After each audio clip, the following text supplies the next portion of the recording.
L'escalier monumental du Palais Sarde représente certainement la pièce maîtresse de cet édifice. Il a été construit sur les ordres du roi de Piémont-Sardaigne en 1818 après la restauration, dite restauration sarde, par l'architecte Jean-Antoine Scoffier.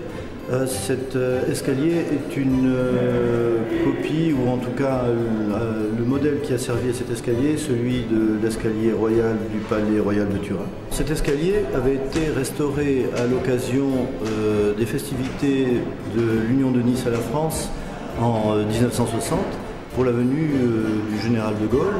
Donc des badigeons avaient été posés sur ces décors que vous voyez aujourd'hui et qui étaient relativement austères, donc des fonds gris pour les murs et une colonnade en faux marbre noir.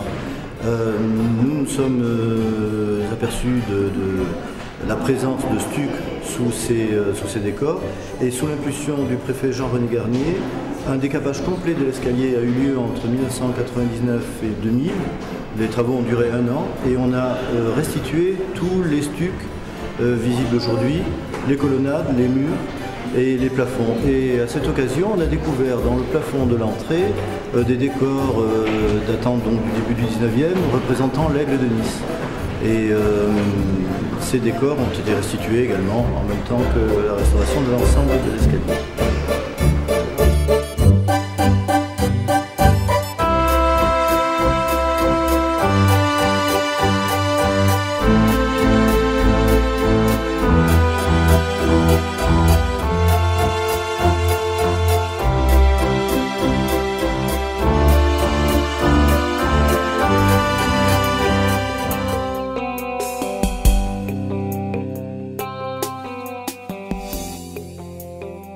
Donc aujourd'hui, nous ouvrons la ville de Nice et monsieur le préfet, le palais de la préfecture.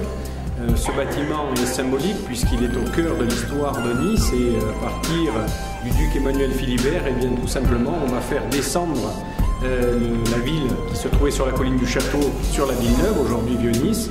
Et à partir de ce moment-là, eh bien, le duc va décider de se faire construire un palais ducal qui est l'ancêtre de ce palais de la préfecture et qui a été agrandi pour devenir aujourd'hui ce palais préfectoral. Donc cette pièce est très symbolique puisque nous sommes dans la galerie Chéré.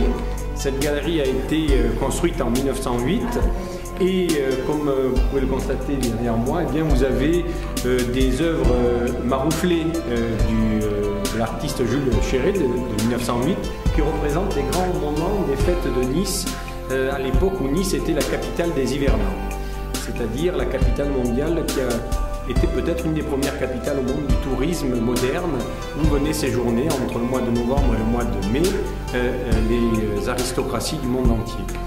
Alors ce qui est très intéressant de regarder dans ces peintures, vous avez ici une représentation du carnaval, ici les mets de cygnes avec les personnages, on revoit le chapeau traditionnel, la capelline.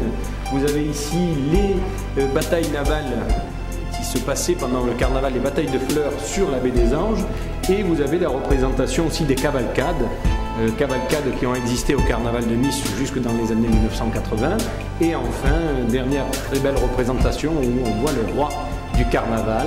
Donc on est là dans une pièce qui est un peu le lieu de passage vraiment à tous les sens du terme entre le 19e et le 20e siècle. C'est-à-dire en 1908, on est vraiment au moment où Nice était la capitale mondiale du tourisme des hivernants. La Première Guerre mondiale va arrêter cette activité majeure pour Nice, et on a un monument qui symbolise, qui n'existe plus aujourd'hui, qui symbolise tout à fait cette période, c'est le casino de la Jetée-Promenade.